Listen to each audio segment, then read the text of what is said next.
नमस्ते बच्चों, आप सभी का स्वागत है। आज हम छठवें पाठ के प्रश्नोत्तर ही करेंगे। छठवें पाठ के हमारे 6 प्रश्न तक हो गए थे।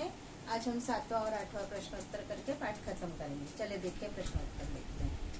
यहाँ देखिए बच्चे, 7वां प्रश्न है। 7वां वैज्ञानिक कारण लिखिए। इसका पहला प्रश्न है, हाइड्रोजन ज्वलनशील है, ऑक्सीजन ज्वलन में सहायता करती है, परंतु पानी आग बुझाने में सहायक होता है। तो अब इसका उत्तर जो है यहाँ पर आपको दिया हुआ है। पानी हाइड्रोजन और ऑक्सीजन से मिलकर बना एक यौगिक होता है। यौगिक में क्या है, इसके घटक तत्वों के गुणधर्म नहीं पाए जाते हैं। और घटक तत्व कौन से हैं इसके? हाइड्रोजन और ऑक्सीजन होते हैं। हाइड्रोजन स्वयं ज्वलनशील होती है और ऑक्सीजन ज्वलन में सहायता करती है, लेकिन दोनों से निर्मित जो यौगिक होता है वो आग बुझा देता है। मतलब दोनों से निर्मित पानी न तो ज्वलनशील है और न ज्वलन में सहायता करता है, बल्कि वो आग बुझाने में सहायता करता है। ये आपका वैज्ञानिक कारण हो गया। इसको आप देख के लिख लेंगे। इसके बाद, कलिल के घटक पदार्थ छानने की क्रिया द्वारा अलग नहीं कर सकते हैं। कलिल मतलब क्या है? कोलॉइड एक ये विषमांगी मिश्रण है। कलिल विषमांगी मिश्रण कई प्रकार है। विषमांगी मिश्रण के 2 प्रकार हमने देखे थे, निलंबन और कलिल। कलिल के कणों का आकार बहुत छोटा होता है, लगभग 10⁻⁻5 मीटर होता है। और सामान्य छन्नक पत्र अगर होते हैं, उसके छिद्रों का व्यास इससे भी अधिक होता है। 10⁻⁻5 मीटर से भी अधिक होने के कारण कोलॉइड के कण इसमें अटकते ही नहीं है और छनकर निकल जाते हैं। इसीलिए छानने की प्रक्रिया द्वारा इस कलिल के घटकों को अलग नहीं किया जा सकता है। अगला प्रश्न है, नींबू के शरबत में मीठा, खट्टा, नमकीन ऐसे सभी स्वाद होते हैं और वह गिलास में डाल सकते हैं। तो नींबू का शरबत वास्तव में क्या है? एक मिश्रण है। मिश्रण में सारे पदार्थ क्या कर दिए जाते हैं? केवल मिला दिए जाते हैं। केवल मिलाने पर मिश्रण बनता है, उसमें कोई रासायनिक क्रिया नहीं होती है।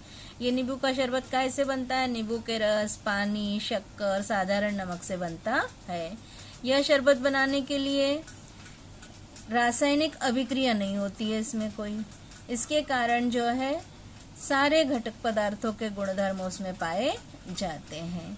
और नींबू के शरबत में भी उसके घटक पदार्थ जैसे नींबू है, शक्कर है, नमक, इसके गुणधर्म पाए जाते हैं। इसीलिए उसमें मीठा खट्टा स्वाद होता है। इस ठोस अवस्था वाले द्रव्य में निश्चित आकार और आयतन ये गुणधर्म होते हैं। ठोस अवस्था में क्या होता है? घटक कणों के मध्य अंतराण्विक बल जो होता है बहुत प्रबल होता है। इसमें ठोस के घटक कणों में अंतराण्विक बल होता है और ठोस में इन कणों के निश्चित स्थान पर गठन करके रखने के लिए यह बल क्रियाशील होता है। और परमाण्विक ठोस वाले द्रव्य में निश्चित आकार और आयतन का गुणधर्म होता है। मतलब इसके कण जो है, ठोस के कण एक दूसरे से अंतराण्विक आकर्षण बल द्वारा बंधे हुए रहते हैं, वो अपनी जगह से हिल नहीं सकते हैं। इसीलिए जो है इसका आकार भी निश्चित होता है और आयतन भी निश्चित होता है। इसको बच्चों अपने मन से भी लिख सकते हैं आप समझ के।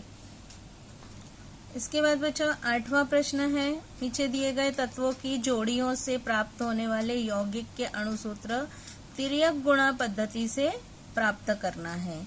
तो पहला प्रश्न है आपका, कार्बन संयोजकता 4 और क्लोरीन संयोजकता उसकी 1 है। तो मैंने आपको सिखाया था 3 सोपानों में तिर्यक गुणा करके अणुसूत्र निकालते हैं। पहला सोपान घटक तत्वों के संकेत लिखना है, तो कार्बन का संकेत लिख दिया, क्लोरीन का संकेत लिख दिया।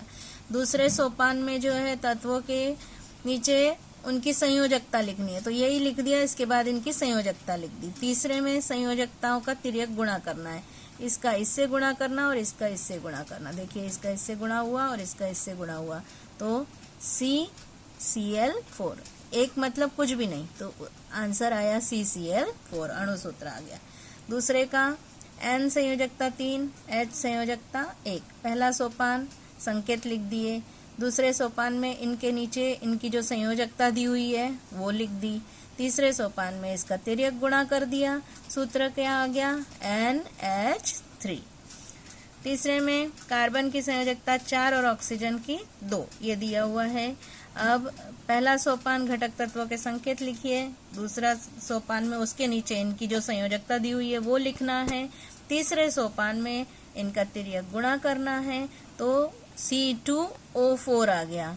और अंतिम सूत्र प्राप्त करने के लिए जो है इसको 2 से भाग दे दिया, तो 2 एकम 2, 2 दूनी 4, तो अणु सूत्र क्या आ गया CO2। ये मैंने आपको करके भी दिखाया था बोर्ड पे।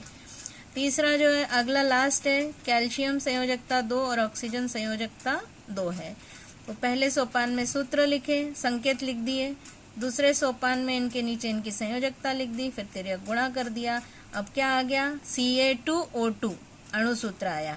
अब इसको 2 से क्या किया, भाग दे दिया, तो 2 से भाग देने पर क्या हो गया, 2 और 2 कट गए, तो इसके लिए क्या आ गया, अणु सूत्र आ गया कैल्शियम ऑक्साइड का CaO आ गया।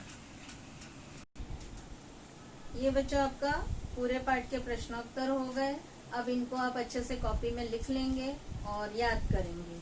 आज इतना ही, धन्यवाद।